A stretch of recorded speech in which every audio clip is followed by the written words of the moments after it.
लंबे वीकेंड के बाद भारतीय बाजार आज मजबूती के साथ खुलने के लिए है तैयार और दुनिया भर के बाजारों से है जबरदस्त एक्शन और 2 दिनों से अमेरिकी बाजारों में शानदार तेजी।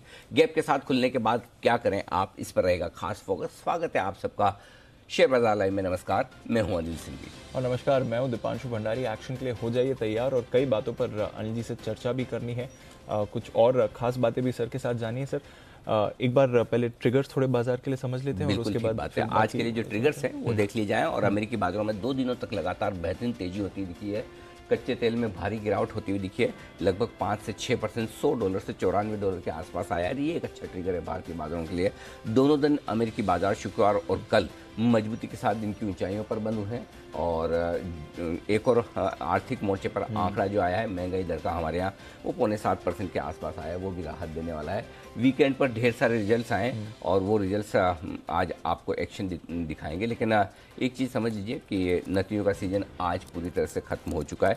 ये नतीजे जो भी है, रिएक्शन, वो आज आखिरी है। उसके बाद आगे के लिए थोड़ा आराम है। तो बिल्कुल एक लंबा नतीजों का सीजन खत्म होते हुए दिख रहा है। ऑफ कोर्स कई सारे और फैक्टर्स भी हैं जिस पर बाजार पर रखनी है नज़र। वीकेंड पर और एक्सटेंडेड वीकेंड पर कैसे ट्रिगर्स रहे ये भी जानेंगे। बट एक दुखद खबर आई सर, संडे सुबह जब पता चला झुनझुनवाला साहब नहीं रहे और ऑफ कोर्स हम सबके लिए बड़ा झटका है और बाज़ार में तो काफ़ी चहेते एक्सपर्ट थे। इनफैक्ट काफ़ी सारे लोगों के लिए जो नई बाज़ार में रिटेल पार्टिसिपेशन हुआ है, बुल रन हुई है पिछले 2 दशकों से, उसके साथ ही जुड़े हुए थे झुनझुनवाला साहब। तो काफ़ी यादें हैं सबकी सर। बट आपसे जानना चाहूँगा एक बार थोड़ा झुनझुनवाला साहब के बारे में, कितने इम्पोर्टेंट मेंबर थे वो इस पूरे बाज़ार के एनवायरनमेंट को लेकर हम सब के लिए? देखिए, आदमी बड़ा वही होता है जो लोगों को इंस्पायर करे कुछ करने के लिए। और इस मामले में मुझे लगता है कि सही मायनों में राकेश झुनझुनवाला को देखकर लोगों को ये लगता था कि सही तरीके से लंबे समय के लिए पैसा लगाकर आप पैसा बना सकते हैं इस बाजार में। तो दो चीज़ें उन्होंने लोगों को सिखाई। पहला तो ये कि आप सही तरीके से भी पैसा बना सकते हैं। नहीं तो आमतौर पर पहले जितने बुल रन हुए, कोई ऑपरेटर हुआ करते थे, कोई मिलकर स्टॉक चलाया करते थे, वो सब होता था। लेकिन राकेश झुनझुनवाला एकमात्र ऐसे बड़े इन्वेस्टर्स हैं जो इस तरह की एक्टिविटी में कभी नहीं रहे और उसके बावजूद उन्होंने बड़ी वेल्थ बनाई और उस तरह से इंस्पायर किया। दूसरी चीज जो उन्होंने इंस्पायर की लोगों को, वो ये कि आप लॉन्ग टर्म बने रहेंगे किसी स्टॉक को पकड़ कर, और वो ढेर सारे एग्जांपल्स के साथ उन्होंने बताया। तो ये 2 चीजें जो है वो अच्छे इन्वेस्टर बनाने की तरफ लोगों को इंस्पायर किया और वो सबसे बड़ा कंट्रीब्यूशन उनका है। नहीं तो आमतौर पर लोग क्विक मनी बनाने के लिए आज से बाजार में आते हैं और इसलिए आज से उनके जो आइडियल होते हैं वो अलग अलग होते हैं। लेकिन राकेश जी के बारे में ये सबसे बड़ी चीज़ थी। दूसरी चीज़ ये थी कि बहुत कम लोग, हिंदुस्तान की छोड़ दीजिए, दुनिया में ऐसे कम होंगे जो ट्रेडिंग और इन्वेस्टमेंट की माइंडसेट को अलग अलग कर पाए। क्योंकि अगर आप इन्वेस्ट करते हैं तो ट्रेडिंग की माइंडसेट हो जाती है, ट्रेडिंग करते हैं तो इन्वेस्टमेंट वाली माइंडसेट हो जाती है। लेकिन वो इतने शार्प थे कि दोनों पोर्टफोलियो को बहुत अलग, बड़े बखूबी मैनेज करते थे। ऐसा नहीं कि वो लॉन्ग टर्म इन्वेस्टर थे, खूब ट्रेड करते थे और जमकर ट्रेड करते थे, ओपनली कहते थे मैं रोज करता हूँ, उसके बगैर मैं जी नहीं सकता। लेकिन जो एक वो कहना चाहिए कि टेम्परामेंट होता है कि आप टेस्ट मैच खेल रहे हो तो आपको किस तरह की बॉल खेलनी है, किस तरह की छोड़नी है, और जब आप 2020 खेल रहे हो तो आपको किस तरह से खेलना है, ये उनसे बढ़िया मार्केट में कोई सिखा नहीं सकता। तो आई थिंक ये दूसरी चीज़ थी जो उनके बारे में कही जाएगी। लेकिन मैं जो सबसे बड़ी चीज़ जिससे मैं प्रभावित था, 2 चीज़ें।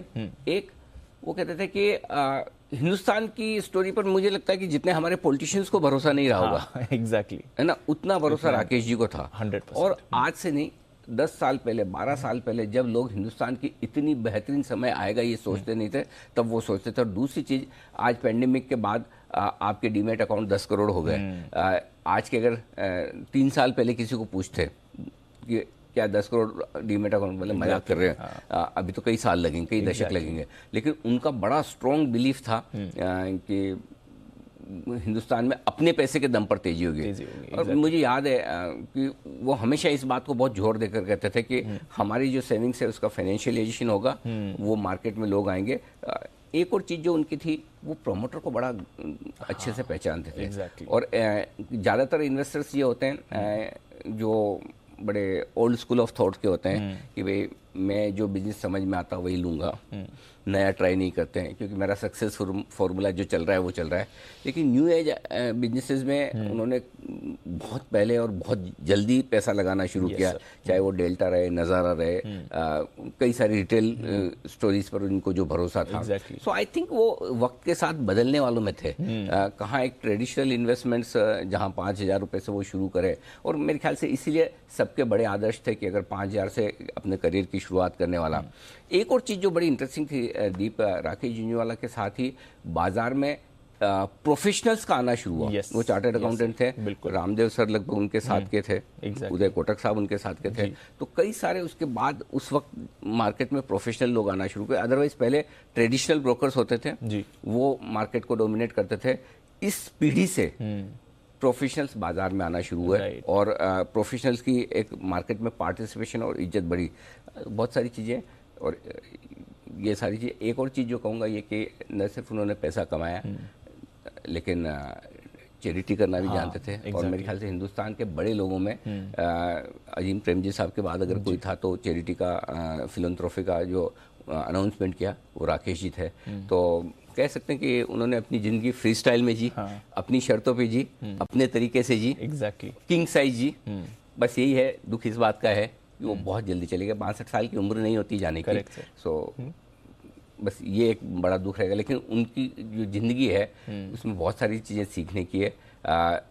नंबर से देखेंगे तो 62 लगेंगे, लेकिन जिस अंदाज में उन्होंने जिए, जिस साइज से, फुल ऑफ लाइफ थे, फुल ऑफ लाइफ, यारों के यार थे। हाँ बिल्कुल। और काफ़ी वीडियोस उनके पुराने वायरल भी हो रहे हैं इस समय। बट जो आपने ये फिलॉन्थ्रफी की बात की, मुझे याद है आप ही के साथ इंटरव्यू में उन्होंने एक काफ़ी इंटरेस्टिंग बात भी कही थी, जरा उसके बारे में बताएं। और आपने भी कई बार उनसे मुलाकात करी है, तो as a man, as an investor तो हम राकेश झुंझुनवाला को जानते हैं, बट एज अ पर्सन वो कैसे थे जब आपने उनसे बात की? राकेश जी के बारे में जो कहा जाता है ना, उनका वो एक कोट है कि मार्केट, वेदर, डेथ और वुमेन आप प्रेडिक्ट नहीं कर सकते जी।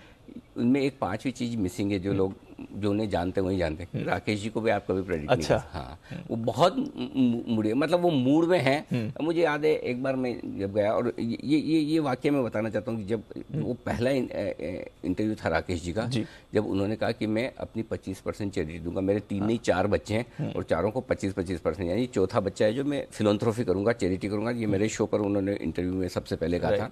और वो कहते उनकी आंखें भर आई थी, और उन्होंने बोला कि एक दिन अचानक से मेरा मन हुआ, मैंने ये डिसाइड किया, घर गया, मैंने रेखा को बताया कि मैं 25% मैंने चैरिटी का दे दिया।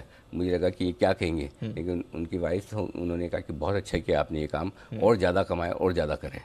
तो उस समय उनकी आंखें डबडबाई, और उसके बाद इंटरव्यू खत्म होने के बाद वो मुझे आधा 1 घंटा तक बिठाकर पूरा ऑफिस घुमाया, दिखाया ये, और उन्होंने बोला आज अनिल किसी ने मेरे से दिल की बात पूछी और मुझे बड़ा मजा आया। तो वो मतलब अलग ही तरह के इंसान थे। मतलब और ऐसी कई सारी यादें हैं। मैंने न सिर्फ मार्केट पर फिल्मों से रिलेटेड कई सारे उनके इंटरव्यूज किए हैं, कई बार बात की, कई बार मुलाकात की। मतलब एक चीज़ है जो सबसे बड़ी चीज़ उनके बारे में कहूँगा, वो कोई भी हो, चाहे मैं हूँ, चाहे प्रधानमंत्री हो, चाहे कोई एक आम इंसान हो, कोई भी, वो जो है मुंह पे रहे। राकेश झुंझुनवाला दो हो ही नहीं सकते। जो दिल में है वही मुंह पर है। वो कभी आर्टिफिशियल नहीं हो सकते थे। मतलब कई बार लोग उनसे नाराज भी होते थे, मुंह पे बोल देते थे, लेकिन जो उनको जानते हैं वो इस बात को बड़ा पसंद करते थे कि जो राकेश जी के दिल में वही मुंह पर है, सच्चे दिल। हाँ, मगर कई बार क्या होता है, जैसे फंड मैनेजर्स होते हैं, लग रही है मंदी लेकिन बोल नहीं पाएंगे मंदी लग रही है, या कहीं अगर आपको लगता है कोई सरकार का कोई काम ठीक नहीं हो रहा तो आप बोलेंगे नहीं। राकेश जी के साथ ऐसा नहीं था। जो है मुंह में है, जो है दिल पर है, वही, मतलब बिल्कुल आर्टिफिशियल नहीं थे। सो बहुत सारी यादें थी, बहुत इंटरव्यू किए हैं, बहुत मुलाकातें हुई उनसे। आखिरी मुलाकात थोड़े लंबे समय पहले हुई थी, एक प्रार्थना सभा में मैं उनसे मिला था। और उससे पहले मेरे ख्याल से आखिरी बजट के वक्त, लास्ट बजट के वक्त, बजट के दिन से शाम को मुलाकात हुई थी। रामदेव सर की जो पार्टी होती है बजट के बाद का गेट टुगेदर होता है, उसमें मुलाकात हुई थी। बट जहाँ भी हैं, ईश्वर उनकी आत्मा को सद्गति दें, शांति प्रदान करें। हमारी विनम्र श्रद्धांजलि राकेश झुंझुनवाला जी की। बिल्कुल सर। चलिए, हमेशा याद रहेंगे झुंझुनवाला साहब, और आशा करते हैं कि जो उनकी लाइफ रही है as a person, as a market veteran, as an investor, उससे हम कुछ भी काफ़ी कुछ सीख पाएँ और उसको इम्प्लीमेंट कर पाएँ। 11 बजे आई थिंक एक स्पेशल शो भी है, और बाजार के कई सारे लोग जो जुड़े हुए थे झुंझुनवाला के साथ, कुछ कंपनीज में भी उन्होंने निवेश किया था, वहाँ के भी मैनेजमेंट हमारे साथ जुड़ेंगे। बिल्कुल, तो हम 11 बजे आपको कई सारे लोगों से उनकी, राकेश जी की जो यादें हैं, जो उनकी बातें हैं, उनसे आपको रूबरू कराएंगे। मैं हूँगा आपके साथ, हमारे सारे काफ़ी लोग होंगे, तो ये शो मिस मत कीजिएगा। बिल्कुल, जुड़े रहिए हमारे साथ, और ऑफ कोर्स यहाँ पर तो हमारा फोकस रहेगा। बट जैसे झुंझुनवाला साहब भी कहते थे, सर लाइफ गोज ऑन, और मार्केट तो रोज़ खुलता है, रोज़ बंद होता है, तो उस पर भी एक बार आज के लिए फोकस कर लेते हैं सर। बिल्कुल। संकेत तो अच्छे आ रहे हैं ग्लोबल मार्केट्स में, जहां छोड़ के गए थे फ्राइडे को, और आप कह भी रहे थे कि जरूरी नहीं कि हमेशा खराब ही हो, अच्छा भी हो सकता है, वहां से देखिए। आजकल तो दीप ऐसा हो ही गया है एक्चुअली। जब भी किसी बड़ी इवेंट के पहले या बड़े वीकेंड के पहले या बड़े आपको जहां डर लगे, मार्केट वहीं पर मजबूती के साथ बंद होता है, और वो मजबूती मतलब आप जो सोचते हैं उससे बेहतर होकर निकल कर आती है। सो आई थिंक ग्लोबल मार्केट्स एकदम परफेक्ट है, सेटअप परफेक्ट है। 2 दिनों में अमेरिकी बाजारों में जो तेजी हुई है वो लाजवाब है। सबसे बड़ी बात है कि दोनों ही दिन अमेरिकी बाजार आपके डेज हाई पर बंद हुए। 425 पॉइंट शुक्रवार को, 150 पॉइंट शनिवार को, सॉरी सोमवार को जी, हाँ सोमवार को, तो करीबन 650 पॉइंट की आपके तेजी डाउ की है। लेकिन नैस्डैक की तेजी देखिए क्या गजब की। मुझे आज फिर वो याद आ रहा है 14 जून का दिन, जब हमने बात की थी कि नैस्डैक 35% गिरने के बाद बहुत बढ़िया एसआईपी का मौका दे रहा है, और यही वो एफआईज हैं जो फिर से बाजार में लेने आएंगे, और हम एफआईज बनेंगे। आज देखिए मेरे ख्याल से 15 तारीख को ही बॉटम बना है मार्केट का, 15 और 16 जून को एक दिन इंट्राडे और एक दिन क्लोजिंग बेसिस पे बॉटम बना है, और वहाँ से नॉन स्टॉप आप 18,000 के आसपास पहुंचे। मुझे नहीं लगता कि इससे बढ़िया ट्रिब्यूट राकेश जी को हो सकता है मार्केट की तरफ से कि इतने बढ़िया गैप के साथ और तेजी के साथ बाजार खुलते हुए नजर आए। सो ग्लोबल संकेत बहुत बढ़िया है। आपके बॉन्ड यील्ड्स परफेक्ट हैं, आपके डॉलर इंडेक्स थोड़ा सा 106 के आसपास से ठीक है। सबसे बड़ा ट्रिगर ग्लोबल मार्केट से हमारे लिए अमेरिका की 2 दिनों की तेजी, और इसके साथ साथ कच्चे तेल में तेज गिरावट। और कच्चे तेल की तेज गिरावट दीप जो $100 से $94 है। 2 चीज़ें हैं इसमें जो इंपॉर्टेंट है हमारे लिए। पहली चीज़ तो कि कच्चे तेल में जो गिरावट हो रही है वो फंडामेंटल गिरावट है। ये गिरावट वो नहीं कि जो प्रोडक्शन बढ़ने की वजह से हो। ये गिरावट इस वजह से कि डिमांड में कमी आती दिख रही है, डिमांड में कमी आती दिख रही है, और साथ में अब ओपेक देशों को समझ में आ रहा है कि प्रोडक्शन बढ़ा देना चाहिए, जिस भाव में बिक रहा है बेच लो, है ना। तो वो वाली फीलिंग अब धीमे धीमे कच्चे तेल में आती हुई दिख रही है, और ये इसलिए इंपॉर्टेंट है कि ये कच्चे तेल की अपसाइड लिमिट करती है। इसका मतलब क्लियर है कि जैसे जैसे बढ़ेगा ना, आपको वो डर रहेगा, और वो डर रहेगा तो आप कच्चे तेल को बेचोगे ही। सो अब आप देखिए इस बार 100 के ऊपर टिक ही नहीं पाया, है ना। पहले क्या होता था, 100 के नीचे नहीं टिक पाता था। करेक्ट सर, वापस घूम फिर ये फर्क हो रहा है। सो अब अगर 100 के ऊपर नहीं टिक पा रहा तो ये चाल बदलती हुई दिख रही है। अब मैं कच्चे तेल का एक्सपर्ट नहीं हूं, मैं खाली प्राइसेस जो देख के बता रहा हूं, बट जो चीज समझ में आती है कि फंडामेंटली कच्चा तेल नीचे आ रहा है, लोअर टॉप बना रहा है, ठीक है, और उस लिहाज से हमारे लिए इससे बढ़िया बात होनी चाहिए। राइट। सो आई थिंक, और अच्छा ऐसा तो नहीं कि कच्चा तेल तब बढ़ रहा है जबकि बैक ऑफ द माइंड किसी को चाइना ताइवान याद ना हो, करेक्ट, किसी को ये याद ना हो कि विंटर सीजन आने वाला है तो उसमें एनर्जी की डिमांड बढ़ेगी। लेकिन उसके बावजूद ओपेक देश भी मानते हैं प्रोडक्शन बढ़ाना चाहिए, और कच्चे तेल में धीमापन, आर्थिक मंदी का जो या धीमापन का जो डर है उस हिसाब से जो नीचे आ रहा है, तो मुझे लगता है हमारे लिए डबल बोनांजा है। एक और ग्लोबल मार्केट्स मौजूद है, दूसरी ओर कच्चा तेल ऊपर, सॉरी कच्चा तेल नीचे। सो इससे बढ़िया कॉम्बिनेशन इंडिया के लिए हमारे लिए ग्लोबली हो नहीं सकता। सो इससे बढ़िया, और साथ ही साथ फिर एफआईज भी जोड़ लीजिए, तो मतलब ओवरऑल ग्लोबल संकेत बहुत ही बेहतरीन, इसमें कोई डाउट। बिल्कुल, तो सारे सही टिक मार्क्स आ रहे हैं वहाँ पर। हमारे लिए सर वैसे तो छोटा हफ्ता है, 4 दिन का है, बट जो वीकेंड से कैरी फॉरवर्ड रहा है, और 17,700 एग्जैक्टली जो 800 और 600 के बीच के लेवल पर क्लोजिंग भी मिली, आज भी अच्छे गैप के संकेत आ रहे हैं, वहाँ से क्या समझना चाहिए? ओपनिंग इंपॉर्टेंट नहीं है दीप, क्लोजिंग इंपॉर्टेंट है। आखिरी पड़ाव जो है लाइफ टाइम हाई तक जाने के लिए वो 17,800 850 जी। थोड़ा बहुत साइकोलॉजिकली आप 18,000 मान सकते हैं, लेकिन 17,800 850 की रेंज को पार करके आप टिक गए क्लोजिंग बेसिस पे 1-2 दिन, तो आप 18,600 पे नहीं टिकेंगे, उसके पार निकलेंगे। फिर आपको नया हाई बनाना है, और नया हाई के हिसाब से 19,100 के आसपास एक हल्की फुल्की रुकावट है, और उसके बाद 20,000 के पार के लेवल्स आते हैं, जो हमने, आपको याद होगा कि जो हमने फॉर्मूला बनाया बाजार का, टॉप कब कहाँ कैसे, जहाँ के हमारे जो टारगेट्स ऊपर के आ रहे हैं वहाँ तक जाने की तैयारी करेगा निफ्टी। और एक बार जितने भी लोग साइड में बैठे हैं, वो फोमो जो है जिनको fear of missing out, Correct. उनकी एग्रेसिव बाइंग आने, तो ये इम्पोर्टेंट है। लेकिन आज के लिए फिर ये कहूँगा कि ओपनिंग इंपॉर्टेंट नहीं है, आप कहाँ खुलते हैं वो इम्पोर्टेंट नहीं है, कहाँ बंद होते हैं इम्पोर्टेंट है। तो बंद होने के लिए आज से 17,800 चाहिए जी, रीजनेबल क्लोजिंग है, 17,850 शानदार है, और 17,700 के ऊपर किसी भी लेवल पर बुरे रहते हो तब भी आप बुरे नहीं है, तब भी आप तेजी के ट्रेंड में। Correct, sir. तो पॉजिटिव तो बंद हो ही रहे। अब आपको ये लग सकता है कि हमारे बढ़ने की स्पीड थोड़ी सी कम है, ये बात सही है। जितना अमेरिका बढ़ रहा है, अगर आपने नोटिस किया पिछले हफ्ते, हम उतना बढ़ नहीं हम पाए, उतना नहीं पढ़े। और ये रहेगा, अच्छा, ये रहेगा। उसका रीजन है, उसका रीजन है जब नैस्डैक 35% घटा था, क्या हम घटे थे? नहीं। जब डाउ 18-19% घटा था, क्या हम घटे थे? नहीं। ये वाला फॉल छोड़ दीजिए, सिर्फ ये वाला। उसके अलावा जितनी आपको पढ़ाई करनी, इतिहास में जाके पढ़ लीजिए, हमेशा ये हुआ है जितना अमेरिका गिरता था हम उससे ज्यादा गिरते थे। Yes sir, correct? Yes sir. पहली बार ऐसा हुआ है जितना अमेरिका बढ़ रहा है, घट रहा है, उससे हम कम घटे हैं। बिल्कुल। और नैस्डैक के मुकाबले में तो बहुत ही कम। तो ऐसे में अगर हम 14-15% ही घटे और अमेरिका 20%, 18% डाउ पे घटे, 33-34% आपका नैस्डैक पे घटे, तो बढ़ने में भी वो बढ़ेंगे आगे, ये रहेगा। ये सही बात है। ये आप मतलब एक दूसरी बहुत बढ़िया चीज इस वक्त बाजार में क्या है जी? दूसरी सबसे बढ़िया चीज इस वक्त बाजार में कि इस बार किसी की पोजीशन है ही नहीं, है नहीं। मतलब दिख ही नहीं रहा। हाँ, ट्रेडर बहुत हल्के हैं। बिल्कुल। मतलब अगर 200-300 पॉइंट ऊपर नीचे हो जाए तो किसी को फर्क नहीं पड़ता। जो ट्रेडर 5 लोड करता होगा वो 1 लोड पे आ गया है। Right sir, exactly. क्यों? क्योंकि एक तो है ना, ये रेसेशन, मंदी, इस डर में लोग पोजीशन बना ही नहीं पाए। जैसे जैसे मार्केट बढ़ रहा है, वो कॉन्फिडेंस आने के बजाय ये कॉन्फिडेंस ये थॉट प्रोसेस आ रहा है कि और बेचे, है ना। वो नहीं आ रहा कि अरे मैं मिस कर गया लूं। वो लेने के बजाय बेचने वाला जो, अच्छा जिनके पास पुराने फंसे पड़े, वो सबसे ज्यादा अरे भाव आया, निकलो, दे दो। सो ये जो थॉट प्रोसेस चेंज हुआ है, ये भी बाजार को हल्के रखे हुए। Right sir, correct. और सबसे बड़ा जो मिस होने का, रैली मिस करने का माइंडसेट तो एफआईज का बन चुका है। करेक्ट। जब वो सप्लाई भर के एक बिलियन डॉलर की रोज 7-8 हजार करोड़ का बेच कर जाते थे, पूरा हमारे लोकल फंड्स ने और लोकल ट्रेडर्स ने ले लिया। बिल्कुल। तो अब वो लेने आ भी रहे, तब भी एक और चीज इंटरेस्टिंग डीप है कि आपको बड़ी सप्लाई आएगी नहीं। क्यों नहीं आएगी? उसका एक रीजन बताता हूँ।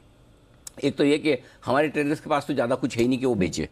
रहा लोकल फंड्स का सवाल, अगर आपके अब भी 14-15 हजार करोड़ की मंथली इनफ्लो है, ठीक है, उसके अलावा 5-7 हजार करोड़ का इनफ्लो आपका जो फंड्स के जरिए नहीं होता है, इधर उधर पीएमएस हो गया, पर्सनल हुआ, तो 20-22 हजार करोड़ का आपका ब्रॉडली आपका इनफ्लो है।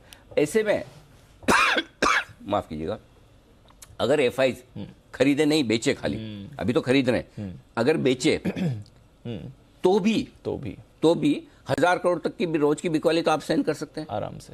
वो तो एब्जॉर्व कर सकते हैं। हमने 7-8 हजार करोड़ भी सहन की हुई है, तो 1000 करोड़ तक की रोज की बिकवाली हो तब तो टेंशन है। अब फर्ज कीजिए एफआईज लेने आ रहे हैं, तो लोकल फंड बेचेंगे क्यों? बोल के बैठे बेचेंगे तो महीने के 15,000 करोड़ तो आपको फिर भी डालने हैं। अगर मैं इन्वेस्टर के तौर पर एसआईपी कर रहा हूं, फंड कहां जाएगा? उसको तो पैसा डालना ही है। सी, वो मार्केट में रहकर कोई स्टॉक ऐसा खरीदे जिससे परफॉर्मेंस कम ज्यादा, वो चलेगा। लेकिन आप कैश पे बैठे हो और आप पैसा मार्केट में नहीं डाल रहे और मार्केट बढ़ गया, तो इन्वेस्टर माफ नहीं करता। एग्जैक्टली। बोला आपको पैसा इसलिए दिया था, आप लगाओ। मार्केट भाग्य आपने लगाया नहीं, आपको उस वक्त जो सबसे सही स्टॉक है उसमें लगाना। सो ये डर फंड मैनेजर्स को हमेशा रहता है जी, और वो भी ये मान के चलते कि सेफ ये नहीं लगाने से लगा देना। Correct sir, correct. सो इसलिए बड़ी सप्लाई लोकल फंड्स की आएगी नहीं। तो अब जो यहां से बढ़िया मजबूती बनेंगे, आपको ग्लोबल स्टेबल चाहिए, ज्यादा नीचे ना आए, कोई ऐसा बड़ा एक्सीडेंट, कोई फालतू आलतू खबर ना आ जाए। अदरवाइज लिक्विडिटी आपको सपोर्ट दे देगी ऊपर जाने के लिए। आपके पास सफिशिएंट पैसे हैं कि आप संभाल सकते हैं मार्केट को। अब कोई खबर ऐसी आ जाए कि अचानक से अमेरिका में या चाइना, ताइवान को कोई आ जाए, वो तो अब किसको पता आएगी कि नहीं आएगी, आएगी तो कैसी आएगी, कब आएगी, जो नहीं पता उसके चिंता में, मतलब वो जो बच्चा आने वाला है उसका पहले चिंता करें, जो है उसको पहले संभालें। वैसा वाला है, तो जो है उसको पहले अच्छे से पाल पोस के बड़ा करो। तो उस हिसाब से मुझे जो लगता है कि जो इस वक्त जो सिचुएशन है, वो लिक्विडिटी अपने आप में नीचे के लेवल पर सपोर्ट दे देगी। और क्योंकि एफआई से सप्लाई लगभग बंद हो चुकी है, तो उस हिसाब से आपके लिए धीमे धीमे बढ़ने की स्कोप हमारे मार्केट्स के लिए अच्छा है। और एक और बड़ा फैक्टर जो मैं बार बार लगातार तब भी बोल रहा था 15,000 के वक्त भी, दीप, कच्चा तेल। जितना जल्दी कच्चा तेल नीचे आए उतना हमारे लिए अच्छा है और उतनी हम तेजी करेंगे। लाओ ना $70-75 लेके आओ, उसको मजा आ जाएगा। अरे 20,000 निफ्टी, अरे वाह $70 करवा दो आप 15 दिन में इसको। चलिए करवाते हैं। अब 90 तक तो आ ही गया, देखते हैं यहाँ से और अगर कच्चा तेल गिरे या नहीं। ठीक है सर, तो ये भी है। नतीजों पर भी आपकी राय लेने पर उससे पहले एक बार जरा आज की स्ट्रैटेजी समझते हैं। ग्लोबल संकेत पॉजिटिव है, एफआईएस के संकेत भी पॉजिटिव साइड पर हैं, घरेलू फंड्स के संकेत नेगेटिव हैं, हल्के से, कोई खास बात नहीं है। एफएनओ के संकेत न्यूट्रल से हल्के पॉजिटिव साइड पर है, सेंटीमेंट और ट्रेंड दोनों ही पॉजिटिव हैं। निफ्टी पर इमीडिएटली सपोर्ट 17,650, 17,700 आज के लिए होगा। इसके नीचे 17,525, 17,600 स्ट्रॉन्ग बाय जोन है। हायर साइड पर 17,850 से 17,900 की रेंज है, वहाँ पर हम खुलेंगे जी। और उसके ऊपर 17,950 से 18,050 की रेंज में कहीं कहीं जाकर थोड़ा रुकने की कोशिश करेंगे, मुनाफा वसूली वहाँ पर आएगी। बैंक निफ्टी का जहाँ तक सवाल है 38,875 से 38,925, 50 पॉइंट की रेंज मैंने बहुत बहुत बहुत लंबे समय बाद दी, ना 50 पॉइंट की रेंज दी होगी सपोर्ट के तौर पर, और बहुत क्लियर कट बढ़िया निकल कर आई रेंज, इसलिए मैंने दी है, परफेक्ट रेंज दी है। इसके ठीक नीचे 38,650, 38,750 स्ट्रॉन्ग बाय जोन आपके लिए हो जाता है निफ्टी पर, सॉरी बैंक निफ्टी पर। हायर साइड पर थोड़े से लेवल्स निकालने में मुझे मुश्किल आ रही है जी।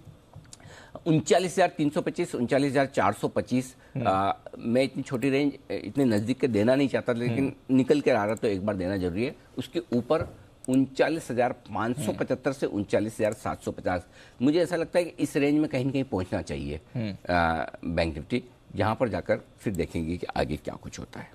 ठीक है सर, आज के सपोर्ट और सपोर्ट देखिए, आप बंद हुए 17,700 के आसपास, चूंकि गैप से खुलेंगे तो पहला सपोर्ट मैंने 17,725 और 17,700 लिया है, जो शुक्रवार की क्लोजिंग का है।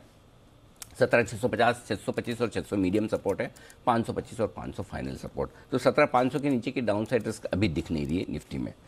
एक बार फिर से जिन लोगों ने लंबे वीकेंड में भूल गए हों या याद ना रख पाए, और उनको फिर से याद दिला दूं, अगर आप एकदम शॉर्ट टर्म ट्रेडर हैं, आपके लिए स्टॉप लॉस 17,500 है। जब तक निफ्टी 17,500 के ऊपर बंद हो रहा है, कभी भी 200-300 पॉइंट घट जाए, कुछ भी हो जाए, गैप से खुल जाए, बिल्कुल टेंशन मत लेना, दबा के खरीदना है। जब तक 17,500 के ऊपर 17,500, हाँ, जब तक 17,500 के नीचे बंद नहीं होता तब तक कोई टेंशन नहीं। और अगर आप पोजिशनल ट्रेडर हैं, इन्वेस्टर हैं, तो 17,300 आपकी क्लोजिंग बेसिस पे स्टॉप लॉस है। तो दो लेवल गोट के पी जाइए, याद कर लीजिए एकदम, 17,500 क्लोजिंग, 17,300 क्लोजिंग। 17,500 क्लोजिंग होगी तो ही पहले हम सोचेंगे कि अपनी पोजीशन को हल्का करना है। ये लेवल जब भी ऊपर की तरफ शिफ्ट होगा मैं आपको फिर से याद करवा दूंगा। अभी 17,500, अब आप सोचोगे यार 17,800 पे 700 पे बंद हुए तो 200 पॉइंट, आज 100-150 बढ़ भी जाते तो 300, 350, 2%। अगर आप 2% की रिस्क नहीं ले सकते तो आप गलत मार्केट में, इतना तो बनता है। हाँ, आज स्टॉक भी आप अगर कोई ट्रेड करते हो तो 2%, 3% नीचे स्टॉप लॉस लगाते हो ना, तो इंडेक्स में क्यों नहीं। एग्जैक्टली। तो इसलिए 17,500 और 17,300 को फोकस में रखिए, ये आपके लिए। हायर साइड पर 17,775 और 17,800 दो छोटे लेवल, 17,850, 17,900 मीडियम लेवल, 17,950, 18,000 और 18,050 तक के फाइनल लेवल के लिए आपको करनी है ऊपर की लेवल। बैंक निफ्टी 39,050 के आसपास आप बंद हुए। पहला सपोर्ट 38,925, 38,875 दो छोटे लेवल है, 38,825 और 38,750 मीडियम लेवल है, 38,650, 38,500। इनफैक्ट 38,650, 750 सबसे स्ट्रॉन्ग सपोर्ट के तौर पर आती है, उसके नीचे जाने के चांसेस नहीं के बराबर है। ठीक है सर। अब आइए बाकी डेटा। एफआईएस की इंडेक्स लॉन्ग पोजीशन 55 से 58% है, ठीक है, कोई दिक्कत नहीं, अभी भी कोई बहुत ज़्यादा नहीं है। पीसीआर घटाए 138 से 124, लंबे वीकेंड के पहले लोगों ने पोजीशन कम की तो हल्के बाजार में है आप अभी भी। मैं वही बोल रहा हूँ, चाहे आप मार्केट में लोगों की कॉन्फिडेंस की कमी देख लें, चाहे पीक मार्जिन देख लें, कुछ भी समझ लें, पोजीशन कम है, पोजीशन कम है, तो नेचुरली बाजार को कोई टेंशन ही नहीं है। बिल्कुल। और लोग ना खरीद पाए उससे मतलब, तो वो जो फीलिंग है ना वो खतरनाक वाली है, और उसके बावजूद खरीदा नहीं जा रहा। उसके बावजूद वो सब करेक्शन का वो कौन से वो बड़े आदमी हैं जिनकी कहावत है कि जितना पैसा लोगों ने करेक्शन में नहीं तोड़ा, उतना करेक्शन के इंतजार में तोड़ दिया। एग्जैक्टली है ना, तो वो वाली एकदम फिट हो रही है अभी, लोग करेक्शन का आता ही नहीं इस समय। आई थिंक वही मतलब हमारे जैसे वसीम साहब हैं, उनसे बड़ा बुल कौन है, वो भी इंतजार करे नहीं आ रहा, सोचो। तो मतलब वैसा हाल है कि वन साइडेड एक, यही बाजार की खूबी और खासियत है, अपने हिसाब से नहीं चलता। एनीवे, तो विक्स 4% घट कर आया, एक अच्छा संकेत है। अब आइए आपको स्टॉप लॉस। अगर आपकी तेजी की पोजीशन है, इंट्राडे स्टॉप लॉस आपका 17,600 है, क्लोजिंग स्टॉप लॉस 17,500 का है। बैंक निफ्टी पर इंट्राडे स्टॉप लॉस 38,725 का है, क्लोजिंग स्टॉप लॉस 38,650 का है। ये आपको स्टॉप लॉस दोनों ध्यान में रखने हैं।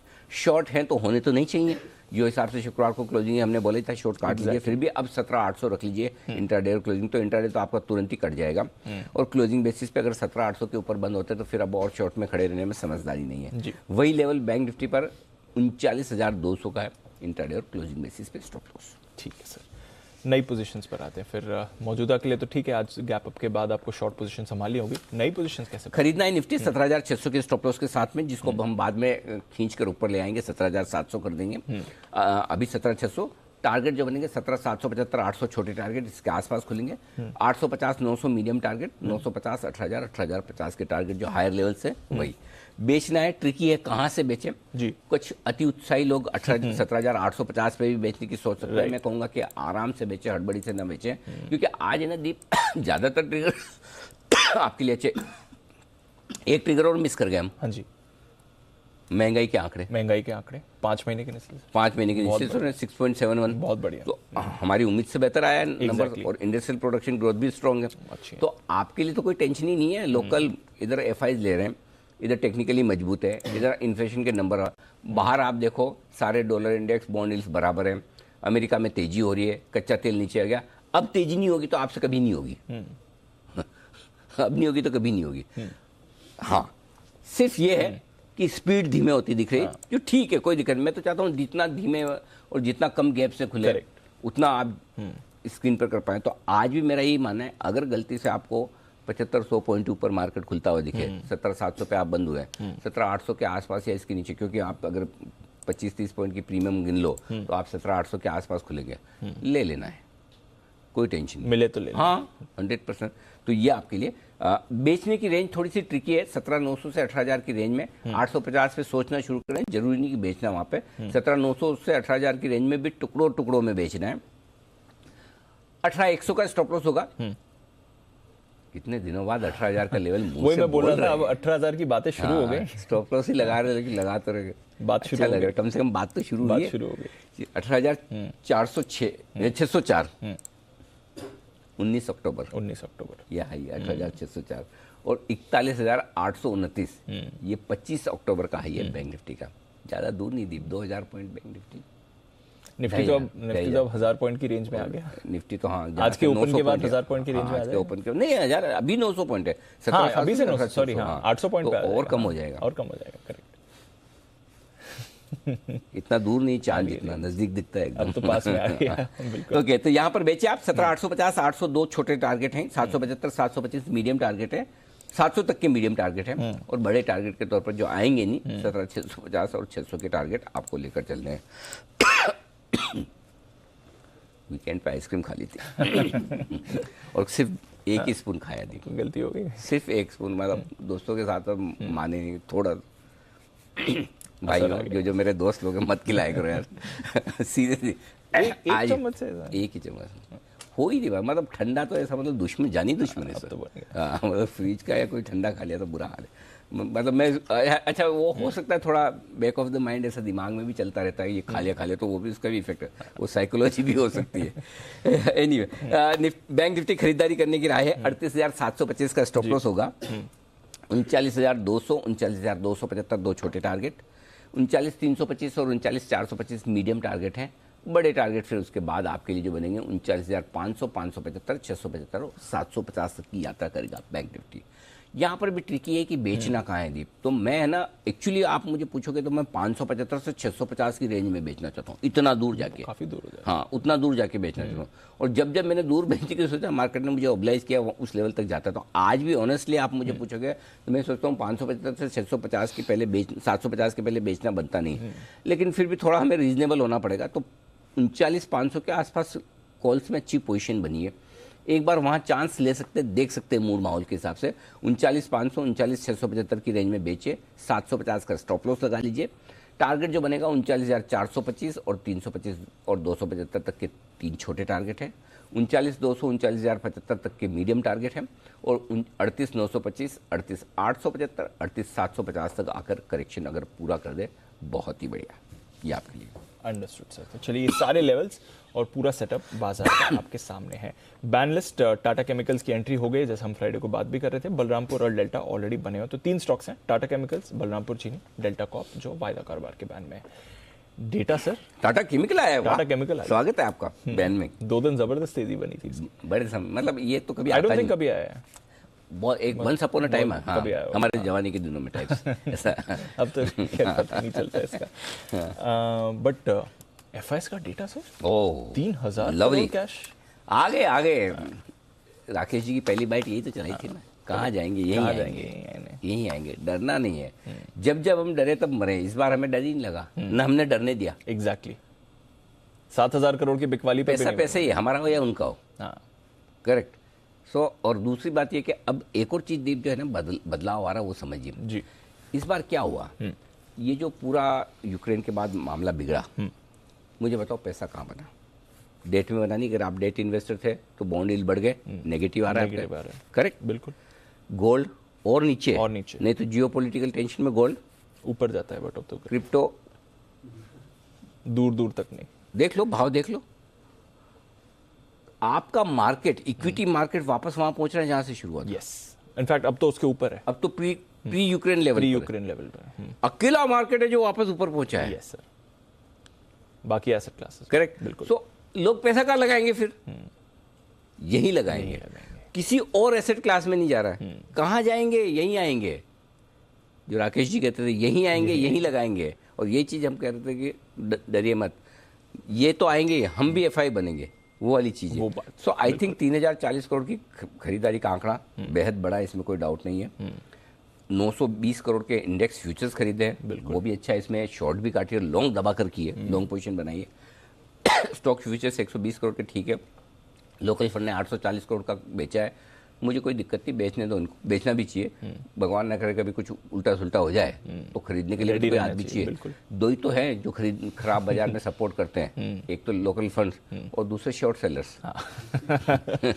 शॉर्ट सेलर तो बहुत ज्यादा सपोर्ट कर। वो कौन सा वो शेयर है ना कि वो भगवान मेरे दुश्मनों को सलामत रखना, नहीं तो मेरे जीने की दुआ कौन करेंगे। तो इस तरह का कुछ होता है ना कि भाई वही तो याद करते हैं। शॉर्ट सेलर तो वही है। हाँ, तो शॉर्ट सेलर वही है जो जब मंदी आती है तो उन्हीं को तो शॉर्ट काटनी होती है। Exactly. वही सपोर्ट देते हैं, उनकी भी उतनी ही जरूरत है। सो आई थिंक डेटा ठीक है दीप।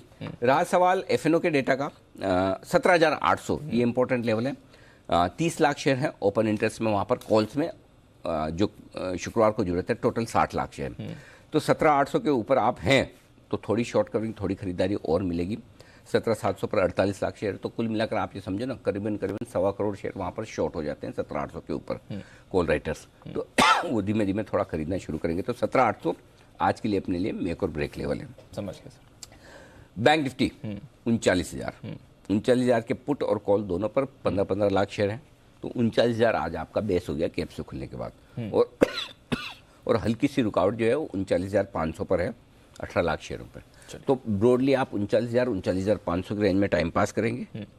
और निफ्टी पे 17,800 आपका मेक और ब्रेक लेवल है।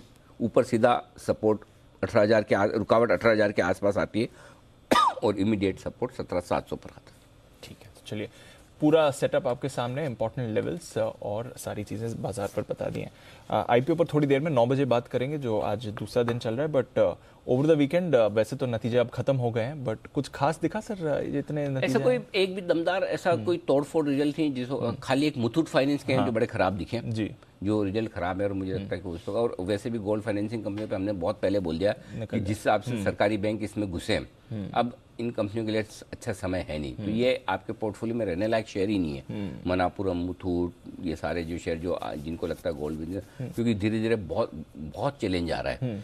क्योंकि कॉस्ट ऑफ बोरिंग इनकी 12-13% आती है, सरकारी बैंक के पास 5-6% का पैसा है, कैसे कॉम्पीट करोगे आप? Exactly. है ना? सो वो मुश्किल है ही, और वो नंबर्स में दिखता भी है। तो आई थिंक बाकी और कोई ऐसा खास बड़े रिजल्ट अच्छे, एलआईसी के रिजल्ट LIC के result for a change, LIC बहुत बढ़िया रिजल्ट है। तो थैंक यू। मैनेजमेंट कमेंट्री भी अच्छी है वहाँ से। ठीक है, तो चलिए, नतीजे हैं, आइए जानते हैं इसके बारे में। पूरी टीम भी हमारे साथ है तैयार। वरुण, ये हाँ हमने जो स्टॉक दिए स्पेशल 25, हाँ, लगभग सारी कंपनियों के स्टॉक्स भाग रहे हैं। जबरदस्त। फार्मा शेयर हमने दिए नहीं ज़्यादा, नहीं दिए। क्योंकि मैं बोल रहा था फार्मा में भरोसा ही नहीं आता कि कब कौन सा स्टॉक कब प्रॉब्लम आ जाए। एकमात्र इकलौता फार्मा हमने डिवीज लिया। हाँ। और पूरे 25 में एक डिवीज है जो नहीं चल रहा और उसी की रिजल्ट खराब आया। वो फ्राइडे को भी गिरा, आज फिर गिरा। तो मतलब डर भी ठीक निकला हमारा। डर फार्मा का, क्योंकि डाइवर्सिफाई करना है, कोई तो रखना ही पड़ेगा। Exactly. ये 5-6% फ्राइडे को गिरा, आज फिर से गिरेगा 2-3%। ये हाँ, मतलब जो थॉट प्रोसेस सही थी। ठीक है, डाइवर्सिफाई करने के लिए आज से एक आध स्टॉक आपके, बाकी सारे स्टॉक देखो, टाटा एलेक्सी से लेकर कम्युनिकेशन से लेकर क्या क्या, मतलब लगभग सारे स्टॉक दौड़ लगा रहे हैं। बिल्कुल बिल्कुल। तो चलिए, बढ़िया मूड माहौल में। वैसे फार्मा के लिए आज एक और खबर भी है, उसके बारे में भी करते हैं फोकस। आइए जानते हैं खबरें और नतीजे। वरुण, नुपुर, अरमान और साथी आशीष हैं तैयार। वरुण, मॉर्निंग, करते हैं आपसे शुरुआत, बताएं ट्रिगर्स और नतीजे। मॉर्निंग दीप। तो सबसे पहले ट्रिगर्स में sterling and wilson renewable energy आज OFS जो है रिटेल इन्वेस्टर्स के लिए खुलेगा। इशू पीरियड 12 से 16 अगस्त का है। ऑफर साइज़ जो है करीब 3,56,000 शेयर्स का है। फ्लोर प्राइस जो है 270 रुपीज़ पे है। 1.87% जो है प्रमोटर्स यहाँ बेच रहे हैं। इसके अलावा संवर्धन मदरसन पे नज़र रखेगा। बोनस शेयर जारी करने पे आज बोर्ड विचार करने वाला है, तो काफ़ी इंपॉर्टेंट है ये। वहीं WPI डेटा आने वाला है, यहाँ नज़र रखेगा। इसके अलावा इंटर मिनिस्टरियल कमेटी जो है उसकी बैठक है। MRP साथ ही साथ तिलहनों के स्टॉक लिमिट को लेकर जो है यहाँ पे चर्चा हो सकती है, यहाँ पे पुनर्विचार जो है वो हो सकता है। और हाँ, एक बात और, आज करेंसी मार्केट्स बंद है, तो ये भी आपको याद रखना है क्योंकि आज छुट्टी है बैंक्स की।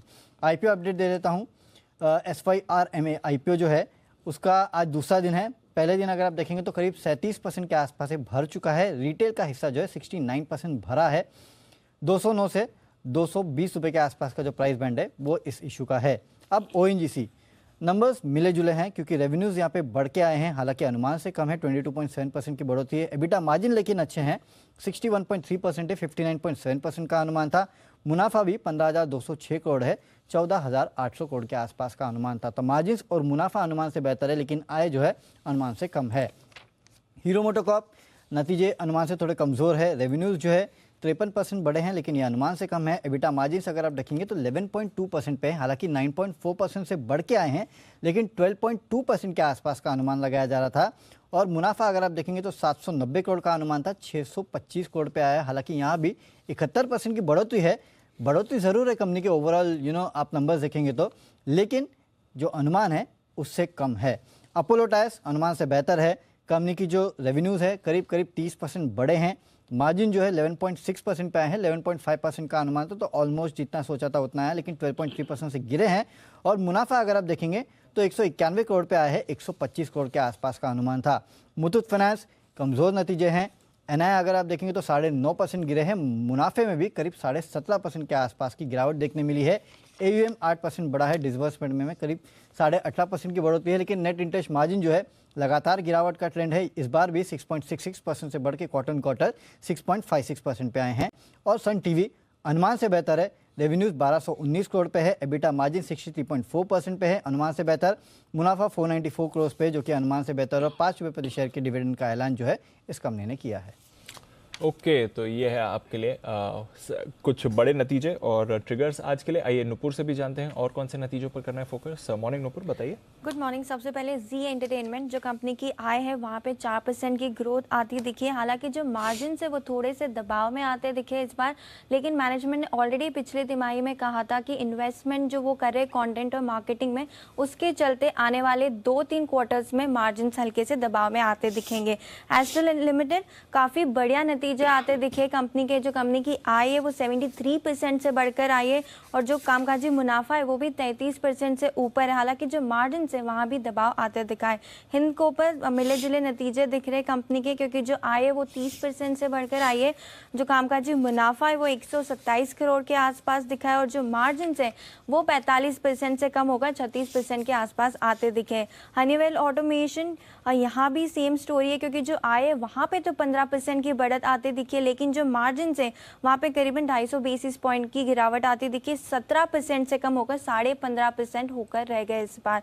जेके सीमेंट नंबर्स काफ़ी बढ़िया आए हैं। अनुमान से जो आय है वो 33% से बढ़कर आई है पिछले साल की तुलना में, और जो अनुमान था उससे भी काफ़ी अच्छी आती दिखी है। और जो मार्जिन है वो भी 17% का अनुमान था, जो कि 18.5% के आसपास आते दिखे।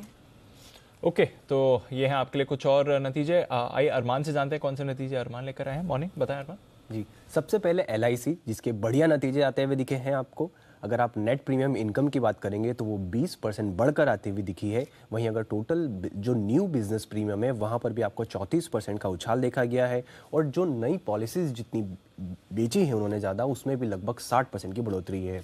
उसी के साथ साथ उसमें खबर भी आती हुई दिखी है कि जो पॉलिसीज़ जो लैप्स हो चुकी हैं उसके रिवाइवल के लिए कंपनी एक विशेष प्लान जो शुरू कर रही है और उसके तहत जो प्रीमियम लेट फ़ी है उसमें 25 से 30% जो फीसदी जो फीस है उसमें तक छूट देने का भी कंपनी का प्लान है। स्टार पेपर मिल्स पर भी ध्यान रखिएगा जिसमें आय और जो उनके नतीजे हैं बढ़िया आते हुए दिखे हैं। आय 150% बढ़कर आती हुई दिखी है। मार्जिन्स में भी आपको बढ़ोतरी दिखी है 9.9% से बढ़कर 13.3% पर। और मुनाफे में भी काफ़ी बढ़ोतरी देखी गई है 4.8 करोड़ से बढ़कर लगभग 15 करोड़ पर आते हुए दिखे हैं। सुप्रिया लाइफ साइंस बढ़िया नतीजे आते हुए दिखे हैं। आय में आपको 32% का उछाल दिखेगा। मार्जिन्स भी बढ़कर आए हैं 20% से बढ़कर 30.8% पर आते हुए दिखे हैं। और मुनाफे में भी आपको लगभग 230% का उछाल दिखेगा। सनफ्लैग आयरन स्टील की बात करेंगे, नतीजे थोड़े कमजोर आते हुए दिखे हैं। आय तो हालांकि बढ़कर आई है 34% पर, मार्जिन्स पर बड़ा कट देखा गया है 17% से घटकर 7.8% पर आते हुए दिखे हैं। और मुनाफे की बात करेंगे, मुनाफा बढ़कर आया है और लगभग 68 करोड़ से बढ़कर 920 करोड़ पर आया है, पर क्योंकि वो हाई करंट टैक्स रेट जो है उसके चलते आया है। रेपकॉम फाइनेंस की अगर आप बात करेंगे तो उस वहाँ पर जो नतीजे हैं वो मिक्स्ड आते हुए दिखे हैं। एनआईआई लगभग 5.4% डाउन है। मुनाफे की बात करेंगे, मुनाफा 93% बढ़कर आता हुआ दिखा है। टेक्समेको रेल नतीजे जो आए हैं उसमें आय में आपको 10% की कटौती दिखेगी। हालांकि जो कंपनी को पहले मुनाफा था 7 करोड़ का, इस बार 20 करोड़ का घाटा आता हुआ दिखा है। पॉलीप्लेक्स कॉर्पोरेशन के अगर आप नतीजे देखेंगे तो आपको ओवरऑल बढ़िया दिखेंगे। हालांकि मार्जिन्स जो है वहाँ पर थोड़ा बहुत प्रेशर देखा गया है। आय लगभग 41% बढ़कर आई है और मार्जिन्स में थोड़ा कट देखा गया है, 19% से कट कर 17.8% पर आते हुए दिखे हैं। और मुनाफा भी 68% बढ़कर आता हुआ दिखा है। ओके, तो ये है आपके लिए फर्स्ट राउंड ऑफ नतीजा। ये सेकंड राउंड करते हैं शुरुआत वरुण के साथ वापस। वरुण बताएं। ओके, तो दीप यहाँ पे रेस्टोरेंट ब्रांड्स एशिया घाटा कम हुआ है कंपनी का 58 करोड़ से घटकर 47 करोड़। मार्जिन में बढ़ोतरी है अच्छी खासी, एबिटा 170%, रेवेन्यू में 64% के आसपास की बढ़ोतरी है। टिमकेन नतीजे अच्छे हैं, रेवेन्यूज बढ़े हैं, मार्जिन में बढ़ोतरी देखने मिले करीब 5% के और मुनाफा जो है दुगना से ज़्यादा बढ़ा है। वेरॉक इंजीनियरिंग घाटा कंपनी का कम हुआ है 230 करोड़ से घट के करीब 85 करोड़ पे आया है। मार्जिन में करीब 2% के आसपास की बढ़ोतरी है। आय और एबिटा में अच्छी खासी बढ़ोतरी है। वोकार्ड मुनाफे से घाटे में आई है, 13 करोड़ के मुनाफे के मुकाबले 67 करोड़ का घाटा है। एबिट फ्रंट पे भी 16 करोड़ का घाटा कंपनी ने किया है, 31% रेवेन्यू डाउन है, तो काफ़ी कमज़ोर नतीजे हैं। इंडियाबुल्स रियल एस्टेट यहाँ भी कमज़ोर नतीजे हैं, 4.25 करोड़ से घटकर मुनाफा जो है करीब 52 करोड़ के आसपास आया है। एबिटा पे भी करीब 37 करोड़ के आसपास का लॉस किया है। रेवेन्यू 71% डाउन है। न्यूरेका नंबर्स खराब है, रेवेन्यू 79% डाउन है, एबिटा लॉस 5.74 करोड़ के आसपास का है और नेट लॉस 5.3 करोड़ का है। पिछले साल इसी क्वार्टर में 49 करोड़ का मुनाफा था, यानी कि यहाँ भी मुनाफे से घाटे में आई है कंपनी। और एजिस लॉजिस्टिक्स मिला जुला है, रेवेन्यूज 3.3 टाइम्स बढ़े हैं, हालांकि मार्जिन में उतनी बढ़ोतरी नहीं है। मार्जिन गिरे हैं 15.5% से गिर के 3.78%। मुनाफा जो है उसमें 85% के आसपास की बढ़ोतरी है। ओके, नुपुर बताएं सेकंड राउंड में आपके पास कौन से नतीजे हैं? सबसे पहले बजाज हेल्थ के थोड़े कमज़ोर नतीजे आते दिख रहे, क्योंकि कंपनी की जो आय है वो 7% कम होकर आई है। जो कामकाजी मुनाफा है वो 23% से कम होकर आया और मार्जिन भी 18% से कम होकर इस बार 15% के आते दिखे। कैमलिन फाइन साइंसेज यहाँ पे मिले जुले नतीजे आते दिख रहे कंपनी के, क्योंकि जो कंपनी की आय है वो 16% से बढ़कर आई है, बट जो मार्जिन है वो 14% से कम होकर इस बार 12% के आसपास आते दिखे। DCW के काफ़ी बढ़िया नतीजे आते दिख रहे, क्योंकि कंपनी की जो आय है वहाँ पे ऑलमोस्ट 48% का इंक्रीज है और जो मार्जिन है वो भी 11% से बढ़कर 16% के आसपास आते दिखे। एलगी इक्विपमेंट्स के भी नतीजे काफ़ी बढ़िया है, क्योंकि कंपनी की जो आय है वो 42% से बढ़कर आई है। जो कामकाजी मुनाफा है वो 32 करोड़ से बढ़कर 78 करोड़ होता दिखा है और मार्जिन भी 6.5% से बढ़कर 11% होते इस बार दिखे। हरम्बा इंडस्ट्रीज़ के भी नतीजे काफ़ी कमज़ोर दिख रहे, क्योंकि जो आय है वो तो 3% से बढ़कर आई है, बट जो मार्जिन है वो 14.5% से कम होकर इस बार 12.8% का होते दिखे। कैंपस एक्टिववेयर की जो नतीजे वो काफ़ी लो बेस पे आते दिखे, लेकिन सिक्वेंशली नंबर थोड़े से कमज़ोर है। हालांकि जो कंपनी की आय है वो 338 करोड़ के आसपास आते दिखे और जो मार्जिन है वो 18% के आसपास इस बार आते दिखे। ओके, तो ये है आपके लिए कुछ और कैश के नतीजे। आइए फाइनल लिस्ट है अरमान के पास। अरमान बताएं। जी, टाइम टेक्नोप्लास्ट पर देखिए नतीजे उनके बढ़िया आते हुए दिखे हैं।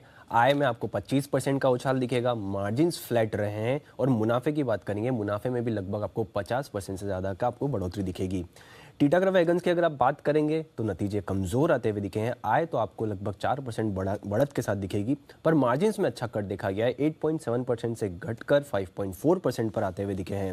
हेमंत सिंह सीढ़ी की अगर बात करें तो उनके भी नतीजे कमज़ोर आते हुए दिखे हैं। आय लगभग 22% घट कर आई है, मार्जिन्स तो काफ़ी कट होकर आए हैं, 19% से घटकर सिर्फ 2% पर आते हुए दिखे हैं। उसी के साथ साथ अब मार्क्सन्स फार्मा की अगर आप बात करेंगे तो नतीजे कमज़ोर आते हुए दिखे हैं। आय 24% हालांकि बढ़कर आई है, पर मार्जिन्स में आपको इधर भी बहुत बड़ा कट देखा गया है, 22% से घटकर लगभग 16.8% पर आते हुए दिखे हैं। पराग मिल्स अंत में अगर देखें तो नतीजे कमज़ोर आते हुए दिखे हैं। आय लगभग 57% बढ़कर आई है बेस लोअर बेस के चलते। हालांकि मार्जिन्स में काफ़ी बड़ा कट देखा गया है, जो सभी में मुझे देखने के लिए मिल रहा है, 10.2% से घटकर सिर्फ 3.5% पर आते हुए दिखे और मुनाफा भी लगभग 18 करोड़ से घटकर सिर्फ 10 करोड़ पर आता हुआ दिखा है। ओके, तो ये है आपके लिए ढेरों नतीजे जहां पर है फोकस, बट कुछ खबरें भी आई हैं। वरुण बताए इन खबरों के बारे में। ओके, खबरों में दीप सबसे पहले यूटीआई एएमसी यहाँ पे नज़र रखेगा, क्योंकि खबर यह है, कुछ न्यूज़पेपर रिपोर्ट्स ऐसे सजेस्ट कर रही है कि टाटा एएमसी जो है इस कंपनी में 45% के आसपास का हिस्सा खरीद सकती है। पीएनबी, एलआईसी, एसबीआई और बैंक ऑफ बड़ौदा का जो हिस्सा है उसको यहाँ टाटा एएमसी खरीद सकती है। महिंद्रा एंड महिंद्रा यहाँ पे नज़र रखेगा, क्योंकि कंपनी और वोक्सवैगन ग्रुप ने नॉन बाइंडिंग टर्म शीट जो है वो साइन कर ली है। एमईवी इलेक्ट्रिक कंपोनेंट की आपूर्ति का टर्म शीट जो है वो साइन की है। पॉसिबल है कि एक इलेक्ट्रिक प्लेटफॉर्म जो है उसके लिए बेसिकली इन्होंने ये टर्म शीट जो है वो साइन की है। ये इंग्लो प्लेटफॉर्म है जिस पर बानी 5 इलेक्ट्रिसिटी एसयूवी लॉन्च जो है वो ये कंपनी करने वाली है। तो ये अच्छी खबर है महिंद्रा ग्रुप के लिए, तो यहाँ पे नज़र रखिएगा। इसके अलावा एसबीआई ब्याज दरों में बढ़ोतरी की है, करीब 0.5% के आसपास की, यहाँ नज़र रखना है। डीएफएम फूड्स यहाँ पे आप खास नज़र रखिएगा, क्योंकि कंपनी के जो प्रमोटर है एडवांट, इन्होंने कंपनी को डीलिस्ट करने के लिए प्रस्ताव दिया है। जेएम फाइनेंशियल को यहाँ पे डीलिस्टिंग का मैनेजर नियुक्त किया गया है। आपको याद होगा पिछले साल हमने इसको एसआईपी स्टॉक में भी लिया था जून में, और तब अनिल सर ने आपको कहा था कि ये एक प्रबल दावेदार है डीलिस्टिंग का, और देखिए फाइनली ऑफर आ चुका है। सन फार्मा यहाँ पे खबर यह है कि पंजाब के मोहाली मैन्युफैक्चरिंग फैसिलिटी में यूएसएफडीए ने 3 अगस्त से 12 अगस्त के बीच में इंस्पेक्शन किया था। 6 आपत्तियां जारी की है। सिर्फ यही नहीं, यूएसएफडीए ने हलोल जो इनका गुजरात में फैसिलिटी है वहाँ पे 26 अप्रैल से 9 मई के बीच में भी जांच की थी, 10 आपत्तियां जारी की थी, और अब इस मामले में यूएसएफडीए ने यहाँ पे इंस्पेक्शन को ऑफिशियल एक्शन इंडिकेटेड जो है वो दिया है। यानी कि आगे चल के कभी भी कोई भी जो नया प्रोडक्ट ये लॉन्च करना चाहती है कंपनी अगर इस फैसिलिटी से, तो उस पर रोक लगाई जा सकती है। बुरी खबर है सन फार्मा के लिए। पिरामल एंटरप्राइजेस, एनसीएलटी ने पिरामल एंटरप्राइजेस के डीमर्जर को जो है वो मंजूरी दे दी है। आरपीपी इंफ्रा, खबर यह है कि लखनऊ रेलवे स्टेशन के लिए कंपनी को करीब 400 करोड़ रुपए के ऑर्डर मिले हैं, और टेक्नो इलेक्ट्रिक यहाँ पे कंपनी को कुल 680 करोड़ के नए ऑर्डर मिले हैं। इसके अलावा एक बल्क डील भी है जिसमें एचपी एडेसिव में सेंट कैपिटल फंड ने करीब 1 लाख शेयर्स खरीदे हैं। 443 के भाव पे ये सौदा हुआ है। और 3 और खबरें वरुण अभी बैठे बैठे आई हैं। केईसी इंटरनेशनल को 1300 करोड़ के ऑर्डर्स मिले हैं। अदानी लॉजिस्टिक्स नवकार कॉर्पोरेशन का जो वलसाड टर्मिनल है वो खरीद रहा है 845 करोड़ रुपए में। और स्पाइस जेट जो इनके यूके के साथ एयरक्राफ्ट लीजिंग कंपनी के साथ विवाद चल रहा था, कोर्ट केसेस चल रहे थे, वो कंपनी कह रही है पूरी तरह से सेटल हो गए हैं। तो ये मामला स्पाइस जेट कह रही है अब उनका सेटल हो चुका है। तो 3 और खबरें जहां पर रखनी नजर पर आई है। ढेरों ब्रोकरेज रिपोर्ट्स भी हैं, जानते हैं आशीष के साथ एफआईआर।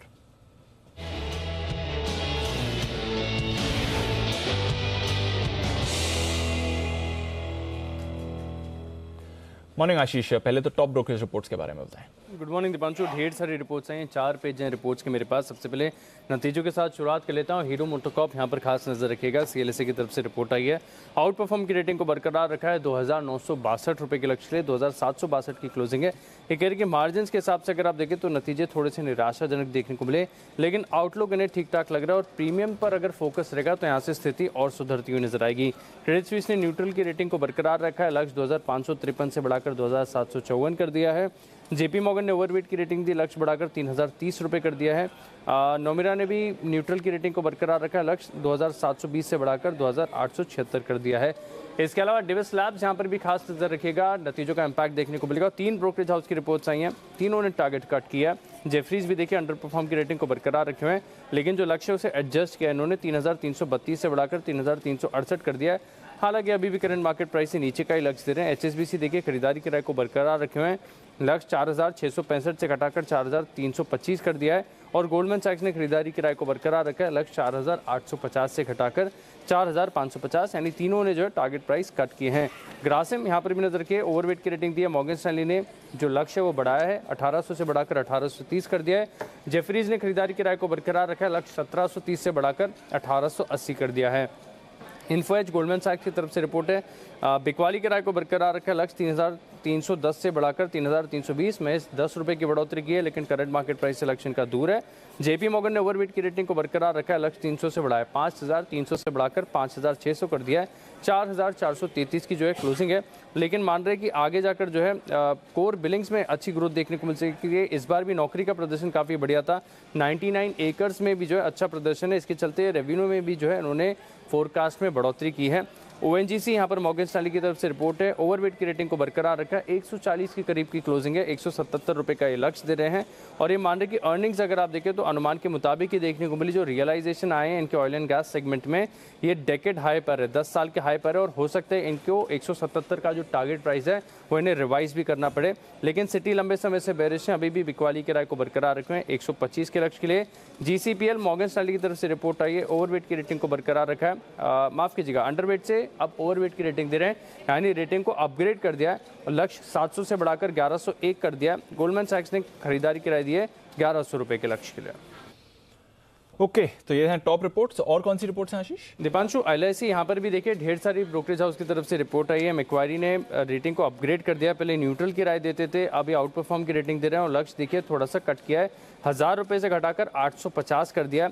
ये मान रहे कि वैल्यूएशन तो काफ़ी ठीक ठाक है, VNB मार्जिन भी कंपनी ने जो है रिपोर्ट कर दिए। एक चीज़ इनकी समझ में नहीं आई, बड़ी इंटरेस्टिंग लाइन है रिपोर्ट में मैं पढ़ रहा हूँ कि इन्होंने 15% टारगेट प्राइस इसके लिए कट किया है क्योंकि ये PSU है, cut target price 15% to 850 as we build PSU discount, इसके चलते काटा है, नहीं तो नतीजों के ऊपर कोई बड़ी कमेंट्री यहाँ पर नजर नहीं आ रही। गोल्डमैन सैक्स ने न्यूट्रल की रेटिंग दी है, लक्ष्य 700 से बढ़ाकर 720। JP मॉर्गन ने ओवरवेट की रेटिंग दी है, 860 रुपये का लक्ष्य दिया है। जी एंटरटेनमेंट यहाँ पर CLSA की तरफ से रिपोर्ट आई है, खरीदारी की राय को बरकरार रखा है 316 रुपये के लक्ष्य के लिए। कह रहे कि एड रेवेन्यूज में देखें तो पिछले साल के मुकाबले 6% की ग्रोथ यहाँ पर नजर आई है। अपोलो हॉस्पिटल जेफरीज खरीदारी की राय दे रहे हैं, लक्ष्य 4,583 से बढ़ाकर 5,080 कर दिया है। क्रेडिट स्विस ने भी आउट परफॉर्म की रेटिंग दी है, लक्ष्य 4,350 से बढ़ाकर 4,960 कर दिया है। और ये मान रहे कि फार्मेसी सेगमेंट काफ़ी बढ़िया कर रहा है और इसकी वैल्यू 20,400 करोड़ के आसपास आ रही है। ऑरबिंदो फार्मा CLSA खरीदारी की राय को बरकरार रखें, लक्ष्य 700 से बढ़ाकर 710 कर दिया है। मुथूट फाइनेंस पर नजर रखिएगा, CLSA अंडर परफॉर्म की रेटिंग को बरकरार रखे हुए 1200 रुपये के लक्ष्य के लिए। हिंदुस्तान एरोनॉटिक्स पर मॉर्गन स्टैनली ने ओवरवेट की रेटिंग को बरकरार रखा है 2655 के लक्ष्य के लिए। और अंत में सन टीवी यहाँ पर नोमेरा की तरफ से रिपोर्ट आई है, न्यूट्रल की रेटिंग को बरकरार रखा है और लक्ष्य 644 से घटाकर 546 कर दिया। ओके, तो ये है आपके लिए सारी रिपोर्ट जिन पर रहेगा आज भरपूर एक्शन। आइए एक्शन को बढ़ाने के लिए तैयार है एक्सपर्ट्स का दमदार पैनल। हमारे साथ कार्यक्रम में कौन कौन जुड़ चुके हैं आइए दर्शन कर लिए जाए। सुबह सुबह कुणाल जी, राकेश जी, सुमित जी तैयार है हमारे साथ, किरण जी, अविनाश जी और मुदित जी भी जुड़ चुके हैं। सबको गुड मॉर्निंग। फर्स्ट एड की हेडलाइंस के साथ